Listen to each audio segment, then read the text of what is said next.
गोपाल कृष्णना चरणों साष्टांग प्रणिपात। सद्गुरुदेव भगवान नित्य जेमनो वास गोलोक में थयो एवा आनंद प्रकाश जी महाराज जी ना श्री चरणों में साष्टांग कोटि कोटि प्रणिपात। आप सौ ब्रह्म समाजना पांच परगना ब्रह्म समाज सहित अन्य ब्रह्म समाजना परशुराम परिवार दरेक सदस्यों ने मारा यथायोग्य प्रणाम। जय गो माता, जय गोपाल। नारायण नारायण नारायण नारायण नारायण नारायण। महापुरुषों जन्मोत्सव मनावानुं विधान क्यांय नथी। महापुरुषों ની જો તિરોભાવ તિથિ હોય એને શાસ્ત્રોમાં ખૂબ ઉત્સાહપૂર્વક મનાવવાનું વિધાન છે, કારણ કે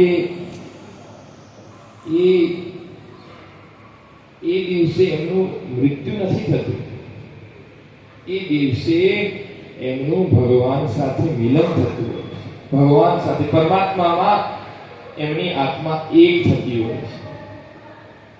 એટલે એ જે દિવસ છે એ આપણા માટે ખૂબ ઉત્સાહ ઉલ્લાસ અને આનંદનો દિવસ હોવો જોઈએ કે આજે મારા હરિ અને મારા ગુરુ બંને એક થયા। અને શાસ્ત્રોમાં વેદવાણી, સંતવાણી, ગુરુવાણી એમાં દરેક જગ્યાએ સ્પષ્ટ છે કે સાધો हरि गुरु अंतर ना। हरि और गुरु में अंतर नहीं है, वो दोनों एक ही है। साधो हरि गुरु अंतर ना। अने रामचरित मानस में तो भगवान राम स्वयं सबरी ने उपदेश आपता कहे छे कि नवधा भक्ति छे एमां मारो भक्त एक भक्ति बतावी छे कि मोते अधिक संत करी लेता। मानी मारा करता पण जे संतोने वधार माने। स्वयं रामजी कहे छे कि मोते अधिक संत करी लेता। अने प्रथम भक्ति बतावी छे, प्रथम भक्ति संतन कर संगा। तो पहली भक्ति संतों संग कर। संतों संग थी, साधु कृपा थी सुप्राप्त थाय। तो अपने आखो ब्रह्म समाज अनुभव करे छे कि सद्गुरुदेव भगवान आनंद प्रकाश जी महाराज जी નું સાનિધ્ય મળ્યું તો આજે એ સમાજ કઈ સ્થિતિમાં છે વિચાર કરો। જો સદ્ગુરુદેવ ભગવાન ન હોત તો કેવી સ્થિતિ હોત, દિશાહીન હોત કે ન। આજે આપણને જે કંઈ પણ સાચી દિશા મળી છે એ દિશા સદ્ગુરુદેવ ભગવાન આનંદ પ્રકાશજી મહારાજજીની કૃપાથી મળી છે। અને સદ્ગુરુદેવ ભગવાનનો જે નિર્વાણ દિવસ છે એ જન્માષ્ટમીનો પર્વ છે। એટલે નિશ્ચિત ભગવાન કૃષ્ણમાં ગુરુદેવ ભગવાન એક થયા। તો આવા મહાપુરુષનું સાનિધ્ય આ સમાજને મળ્યું એ કોઈ સામાન્ય વાત નથી। અત્યંત અત્યંત અત્યંત અહોભાગ્ય બ્રહ્મ સમાજના પ્રગટ થયા કે મહાપુરુષે એમની પોતાની સંપૂર્ણ જીવનની તપસ્યા એક સમાજની સેવામાં અર્પિત કરી દીધી। એવા મહાપુરુષ પ્રત્યેની સાચી શ્રદ્ધાંજલિ શું હોય છે? સાચી શ્રદ્ધાંજલિ શું હોય છે? खाली बधा अपने भेगा थईने पुष्प अर्पित करी दईशुं, तिलक करी दईशुं, आरती करी दईशुं, एनाथी साची श्रद्धांजलि अर्पित नहीं थाय। सद्गुरुदेव भगवाननी प्रसन्नता शेमां हती? एमनी प्रसन्नता हती के मारा समाजना लोको, आ ब्रह्म समाजना लोको ए सामाजिक दृष्टिए एक थाय। एक थया पछी एमनामां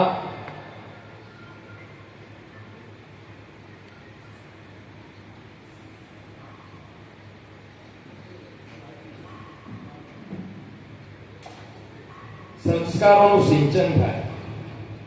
अने साथे विशेष के एमनामां ए समाजमां शैक्षणिक उत्थान थाय। तो गुरुदेवनी प्रसन्नता ज्यारे समाज उन्नति करशे कोई पण क्षेत्रमां, दरेक क्षेत्रमां, संगठननी दृष्टिए, समृद्धिनी दृष्टिए, શિક્ષાની દ્રષ્ટિએ અને સંસ્કારોની દ્રષ્ટિએ, આ ચારો દ્રષ્ટિએ જ્યારે સમાજ ઉત્થાન કરશે તો એ સદગુરુદેવ ભગવાનને સાચી શ્રદ્ધાંજલિ અર્પિત કરાશે. જેવી રીતે તમારા હૃદયમાં બધાને ભાવ પ્રગટ થયો કે દિયોદરમાં તમારા સમાજના માટે એક ભવનનું નિર્માણ થાય અને એ ભવનનો ઉપયોગ સમાજના સત્કાર્યો માટે થાય, તો જો આ કાર્ય થશે તો સદગુરુદેવ ભગવાન નિશ્ચિત પ્રસન્નતા છે અને આ કાર્ય થવું જોઈએ.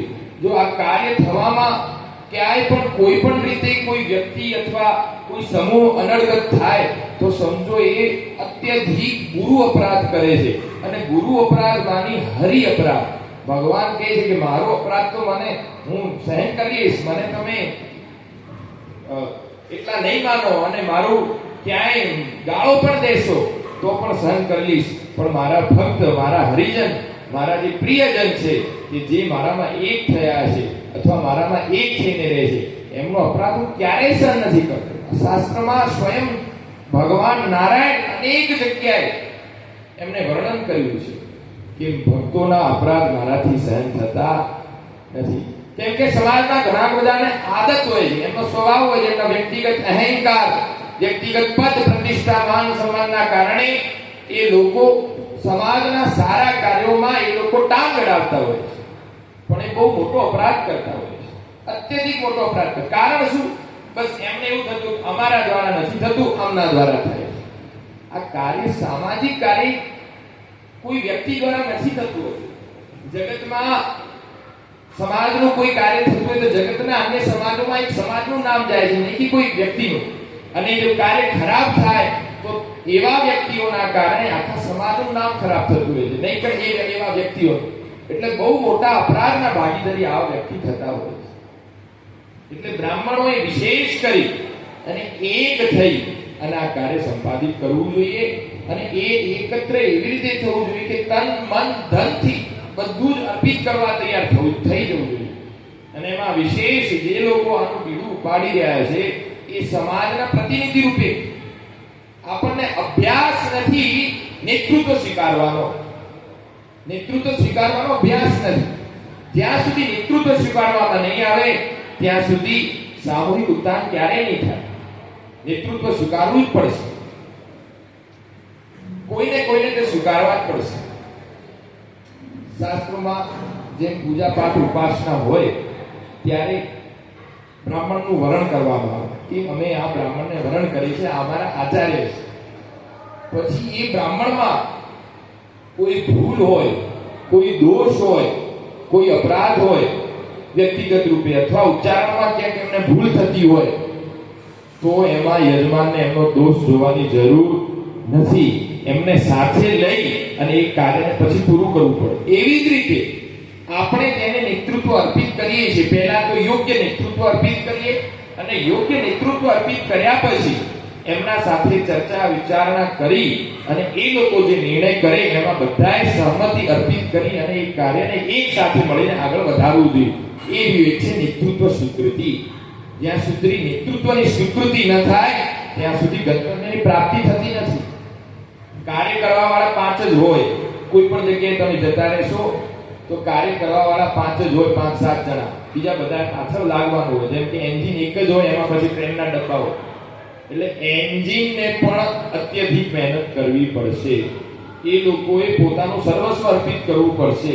એ લોકો જેટલું અર્પિત કરશે એટલું જ વધારે સમાજવાળા અર્પિત કરશે, બીજા બધા પાછળ અર્પિત કરશે. એટલે ખૂબ ઉત્સાહપૂર્વક, ખૂબ નિષ્ઠાપૂર્વક આ કાર્યને તમે બધા સંપાદિત કરાવો. સદગુરુદેવ ભગવાનને ખૂબ પ્રસન્નતા થશે અને એમના પ્રત્યે સાચી શ્રદ્ધાંજલિ, સાચી પુષ્પાંજલિ અર્પિત થશે. એ જ મારી ભાવના છે. બાકી જે લોકો આ કાર્યને આગળ થઈને કરી રહ્યા છે એ લોકો એક વાત ધ્યાનમાં રાખે. એક બંગાળીમાં પદ છે રવિન્દ્રનાથ ટાગોરનું, यदि तोरे डाक्षो ने क्यों ना आशी तो मैं एकला चालो रे. गुजराती मिलती जुलती है, बंगाली में कही શકે. यदि तोरे डाक्षो ने क्यों ना आशी तो मैं एकला चालो रे. अर्थात તમારી અવાજ સાંભળીને જો કોઈ ના આવે તો તમે એકલા ચાલો, તમારો સંકલ્પ તમે મજબૂત રાખશો, એકલા ચાલશો તો પણ કાર્ય થઈ જશે. કેમ કે આ કાર્ય તમારું નથી, સદગુરુદેવ ભગવાનનું છે, હરિગુરુ ભગવાનનું. એ તો ઠાકોરજી સ્વયં પૂરું કરાવશે. તમે ખાલી હૃદયમાં દ્રઢ સંકલ્પ કરો કે આ કાર્ય થશે, થશે અને થશે અને ખૂબ દિવ્યતાથી સંપન્ન થશે. નિશ્ચિત ગુરુદેવ ભગવાન, હરિનારાયણ ભગવાન કૃષ્ણના આપણને આશીર્વાદ મળશે અને આ કાર્ય દિવ્યતાથી સંપન્ન થશે. એ જ ભાવના સહ જન્માષ્ટમીના પાવન પર્વ નિમિત્તે, સદગુરુદેવ ભગવાનના તિરોભાવ પર્વ નિમિત્તે આપ સૌને ખૂબ ખૂબ ખૂબ ખૂબ બધાઈ.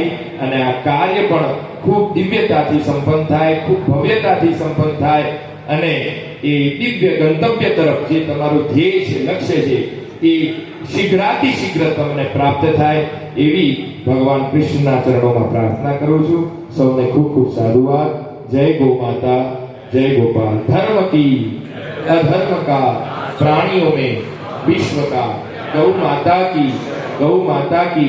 नमः पार्वती पतये. हर हर महादेव. આજે રાત્રે 8 થી 12